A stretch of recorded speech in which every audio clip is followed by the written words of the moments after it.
আসসালামু আলাইকুম everyone, welcome back to Shimu's lifestyle. কী অবস্থা সবার, কেমন আছেন? আশা করছি সবাই ভালো আছেন এবং সুস্থ আছেন। আল্লাহর রহমতে আমরাও মোটামুটি ভালো আছি। তো আজকের এই ব্লগটি দুপুর থেকে শুরু করেছি। সকালে নাস্তা খেয়ে ঘর বাড়ি গুছিয়ে রান্নাঘরে চলে এসেছি। যেহেতু এখন দিন একদমই ছোট হয়ে গেছে, তো খুব বেশি দেরি করি না রান্না করতে। ঝটপট নাস্তা খাওয়ার পরেই চলে আসি রান্নাঘরে। তো আজকে একটু বেশি করে সব কিছু রান্না করছি, অনেক আইটেম। এখানে পাতাকপির সাথে সিম চিকন করে দিয়েছি। শীতকালে তো সবজি খাওয়ার মজাই আলাদা, যদিও শীতকালটা আমার একদম পছন্দ না। আর কেন পছন্দ না সেটা একটু পরেই বলবো। তো এখানে ভাজিটা হয়ে যাচ্ছে আর পাশে ডালটাও হয়ে যাচ্ছে।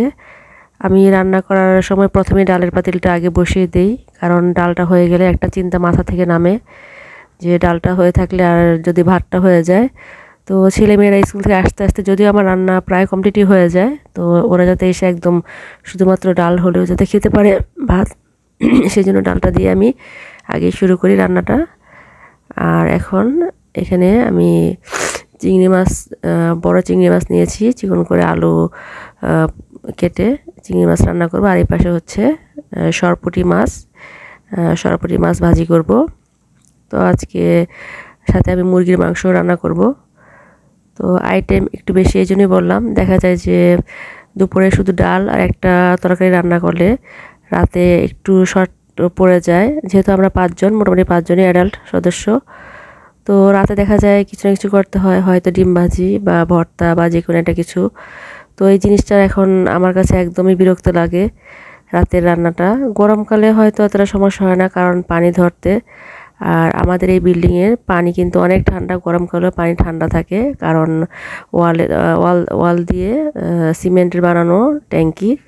তো সারা বছরই পানি খুব ঠান্ডা থাকে, আর পানির কাজ করলে আমার ঠান্ডা লেগে যায়।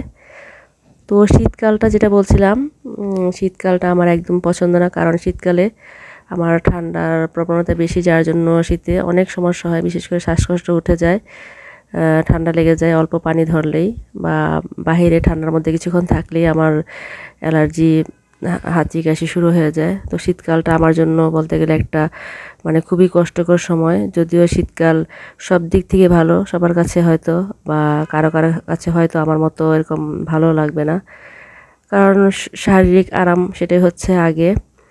তো এই মুহূর্তে আমি যখন ভয়েস দিচ্ছি আমার কিন্তু অনেক ঠান্ডা লেগে আছে, তো সেই ঠান্ডা লাগা অবস্থায় ভয়েস দিচ্ছি। হয়তো আপনাদের একটু কষ্ট হচ্ছে শুনতে, তো ক্ষমা সুন্দর দৃষ্টিতে দেখবেন। তো এই ব্লগটি দেওয়ার কথা ছিল আরও 2-3 দিন আগেই। শুক্রবার দিন আমি লাস্ট ব্লগ দিয়েছিলাম এশিয়া আন্তর্জাতিক মেলায় ঘুরে। তো সেদিন মেলায় ঘুরে এসে আমি সেদিনই কিন্তু ব্লগটি দিয়েছিলাম। তো তারপর দিন ছিল শনিবার। তো শনিবার দিন ভোরে আমি হঠাৎ করে এতটা অসুস্থ হয়ে যাই, কি বলবো। যখনই ইউটিউবে একটু চেষ্টা করি রেগুলার হওয়ার, তখনই কেন জানি আমার অসুস্থতা ভর করে বসে। জানি না এই প্ল্যাটফর্মে আর কতদিন কাজ করতে পারবো বা টিকে থাকতে পারবো। এভাবে অসুস্থতা নিয়ে কাজ করা একদম অসম্ভব। তো যাই হোক, যতদিন আছি ইনশাল্লাহ চেষ্টা করে যাব। তো শনিবার দিন ভোরে হঠাৎ করে আমার বুকে এবং পিঠে এতটা চাপ দিয়ে ব্যথা ছিল, মনে হচ্ছিল যে আমার শ্বাস বন্ধ হয়ে আসছিল। তো একদম যেটা বলে হার্টের ব্যথার মতোই বলতে গেলে। আমার হার্ট যাদের কার্ডিয়াক প্রবলেম আছে তাদেরকে সাধারণত আমরা যেরকম দেখি ব্যথা উঠলে যেরকম করে, সেম ওই রকম ব্যথাটাই আমার হচ্ছিল। তো ওই মুহূর্তে এত ভোরে ডাক্তারের কাছে যাওয়ার মতো মানে ভাবছিলাম যে গিয়ে তো এই সময়ে বড় ডাক্তার কেউ থাকবে না। তো ওষুধ আমার হাজব্যান্ড ডাক্তারদের সাথে কথা বলে ওষুধ কিনে আনে। তো সেগুলো খেয়ে মোটামুটি একটু ভালো ফিল করলে সংসারের সব কাজকর্মগুলো করি, কিন্তু সন্ধ্যা থেকে আবার এরকম শুরু হয়ে যায়। তো 2 দিন ভাবলাম যে আচ্ছা গ্যাস্ট্রিকের ওষুধ খেয়ে দেখি যদি কমে যায়। তো যাই হোক, এটা কমেনি। তো গতকাল ডাক্তার দেখিয়েছি, মেডিসিন বিশেষজ্ঞ। তো উনি অনেকগুলো পরীক্ষা নিরীক্ষা দিয়েছেন, সেগুলো করিয়েছি, করে এখন ওষুধ খাচ্ছি। তো হয়তো ভালো না হলে আরও হয়তো অন্য পরীক্ষা দিবে, বা জানি না কপালে কি আছে। কারণ রিসেন্ট কিছুদিন আগেও আমার উপর দিয়ে খুব বড় একটা বিপদ গিয়েছে, যেটা বলার মতো না। তো সেই অসুস্থতা থেকে উঠতে না উঠতে এখন আবার এই অসুস্থতা। তো এর মধ্যে দিয়ে সংসারে সব কাজকর্ম চলছে। এর মধ্যে আমার হেল্পিং হ্যান্ডরা একদিন আসেনি, এই অসুস্থতা নিয়ে আমি কাজ করেছি, যার জন্য একদম ঠান্ডা লেগে গিয়েছে, পানি ধরতেই পারি না আমি ঠান্ডা পানি।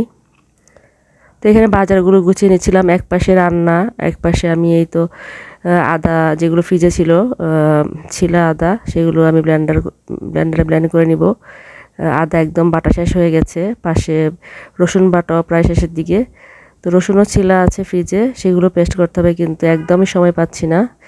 মুরগির মাংসগুলো ভালো করে ধুয়ে তারপরে প্যাকেট করে আমি সবসময় শপিং ব্যাগে করে আলাদা করে সব বাজার রাখি, মাছ হোক বা মাংস হোক। তাহলে একটা সুবিধা হয় কি, যখন ডিপ ফ্রিজ থেকে বের করতে যাই তখন সেই প্যাকেট থেকে বের করলে আমার হয়ে যায়, যে একটা ধারণা থাকে যে এই প্যাকেটে বা এই কালার প্যাকেটে ওই জিনিসটা আছে, বা ওই মাছটা আছে। মাল্টি রকম মাছ আনলে এভাবে রাখলে কিন্তু অনেকটা সুবিধা হয়।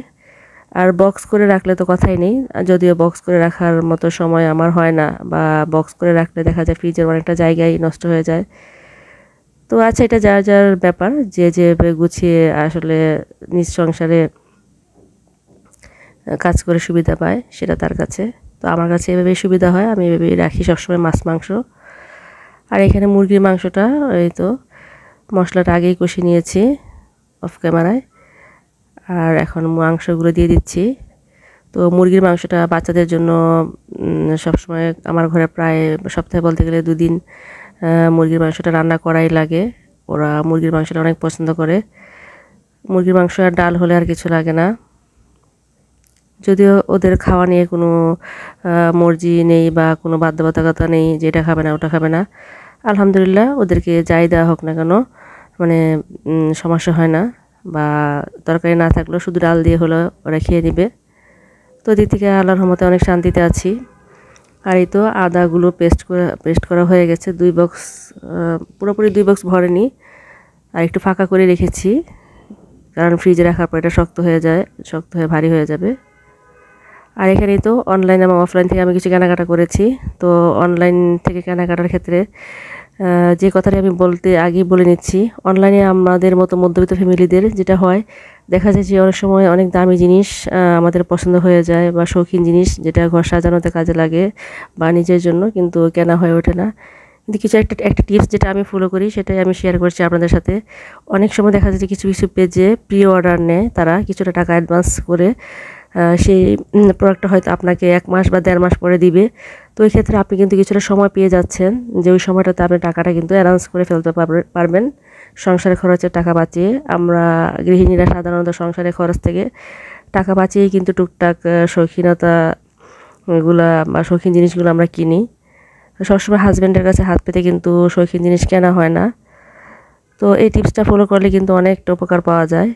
বা কিছু ক্ষেত্রে যখন ডিসকাউন্ট দেয়, ওই সময়টা যদি আমরা কাজে লাগাই, তো ডিসকাউন্ট কিন্তু আবার সব পেজ থেকে নিলে আবার লস পড়তে হয়, কারণ ডিসকাউন্টের জিনিস অনেক সময় ভালো হয় না। ট্রাস্টেড পেজ থেকে ডিসকাউন্টে অর্ডার করলে অনেকটা উপকার হয়। আমি চেয়ারের কভার অর্ডার করেছি 10% ডিসকাউন্টে বহুমাত্রা থেকে। আর এদিকে প্রোডাক্টের কিছু কথা বলতে আমি ভুলেই যাচ্ছি, সেটা হচ্ছে এখানে কিছু জিনিস, হ্যান্ড ব্লেন্ডার কিনেছি আমি, আর একটা তাওয়া কিনেছি। আমার তাওয়াটা একদম নষ্ট হয়ে গেছে, ননস্টিক যে কোটিংটা সেটা উঠে গেছে। তো এখানে 4 ব্লেডের 1200 ওয়াটের এই হ্যান্ড ব্লেন্ডারটা, মিয়ামা ব্র্যান্ডের। তো এটা আমি কিনেছি, অনেক দিনের শখ ছিল। আর একটা কড়াই কিনেছি, এটা হচ্ছে কাশ্মীরি ব্র্যান্ডের।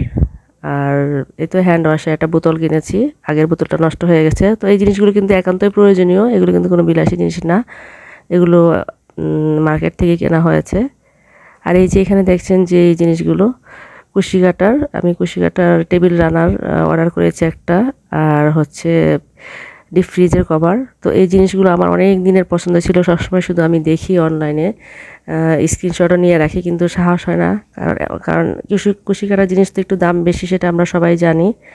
তো আমি এগুলো প্রি অর্ডার করে রেখেছিলাম, 1 মাস পরে হাতে পেয়েছি। তো 1 মাসের মধ্যে আমি টাকাটা জোগাড় করে কিনতে পেরেছি। তো সেটাই বললাম আর কি, যদি আমাদের এই ধরনের জিনিস পছন্দ থাকে বা একটু সময় হাতে পাওয়া যায়, তাহলে কিন্তু আমরা অনায়াসে ঘরের শৌখিন জিনিসগুলো কিনতে পারি। আর এখানে কিছু দুটো থ্রি পিস কিনেছি আমি আমার জন্য। তো গৃহিণীরা তো নিজেদের থেকে সংসার সাজাতে পছন্দ করে, সংসার সাজাতে নিজের কথা ভুলিয়ে যায়। তো মাঝে মাঝে কিন্তু নিজের কথা খেয়াল রাখতে হবে। তো এখানে 2 3 পিসের অর্ডার দিয়েছিলাম অনলাইনে। তো সেই 3 পিস দুটো এসেছে।